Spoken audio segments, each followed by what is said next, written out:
पिछले 10 साल में इक्विटी म्यूचुअल फंड्स ने एसआईपी निवेश पर 25% तक सालाना रिटर्न दिया है। इनमें टॉप पर है क्वांट स्मॉल कैप फंड। जी हां, डाटा इकोनॉमिक टाइम्स और ईटी वेल्थ का है दोस्तों, अगस्त 2026 का।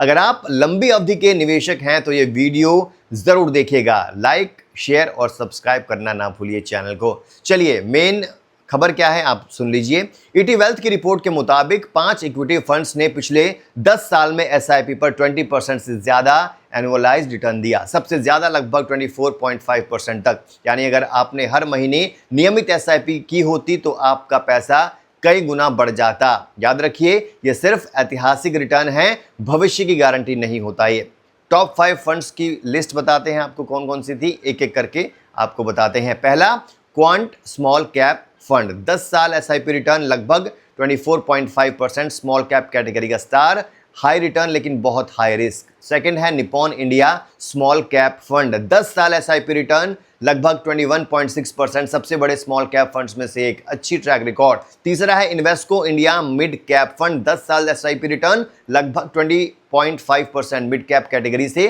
बैलेंस्ड ग्रोथ का विकल्प है। चौथा है Quant ELSS tax saver fund, 10 साल एसआईपी रिटर्न लगभग 20.4%, ELSS fund tax saving plus अच्छा रिटर्न, 3 साल लॉक इन। पांचवा है Nippon India growth mid cap fund, 10 साल एसआईपी रिटर्न कितना है, लगभग 20.3%, मिड कैप फोकस, स्थिर प्रदर्शन। ये सभी फंड्स डाइवर्सिफाइड इक्विटी कैटेगरी के हैं दोस्तों। अब एसआईपी का जादू होता क्या है, जल्दी से समझा देता हूं आपको। एग्जांपल, मान लीजिए आपने 10,000 महीना एसआईपी किया, 10 साल तक, कुल निवेश हो गया 12 लाख रुपए। 24 से 25% एनुअलाइज रिटर्न पर यह राशि 40 लाख से 47 लाख तक पहुंच सकती है। फंड और सटीक रिटर्न के अनुसार यही है कंपाउंडिंग और एसआईपी का असली पावर दोस्तों। बाजार गिरे या चढ़े, नियमित निवेश औसत लागत कम करता है। अब इंपॉर्टेंट सावधानियां क्या हैं इसमें। स्मॉल कैप और मिड कैप फंड्स बहुत वॉलेटाइल होते हैं। बाजार गिरने पर 30 से 50% तक गिरावट आ सकती है। सिर्फ पिछले रिटर्न देखकर निवेश कतई ना करें। अपनी जोखिम क्षमता देखें, निवेश अवधि देखें, कम से कम 7 से 10 साल, और वित्तीय लक्ष्य देखें। हमेशा डायरेक्ट प्लान चुनें, कम एक्सपेंस रेशियो। डाइवर्सिफिकेशन जरूर रखें, पूरा पैसा एक फंड में ना डालें। किसे निवेश करना चाहिए, अब ध्यान से सुनिएगा दोस्तों।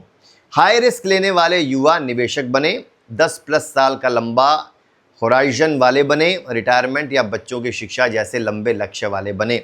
अगर आप लो रिस्क पसंद करते हैं तो लार्ज कैप या इंडेक्स फंड बेहतर हैं। सलाह क्या है, फाइनेंशियल एडवाइजर से जरूर बात कीजिएगा। तो दोस्तों, ये डाटा दिखाता है कि सही फंड और धैर्य से वेल्थ बन सकती है। आपको इनमें से कौन सा फंड पसंद आया, कमेंट में जरूर बताइए।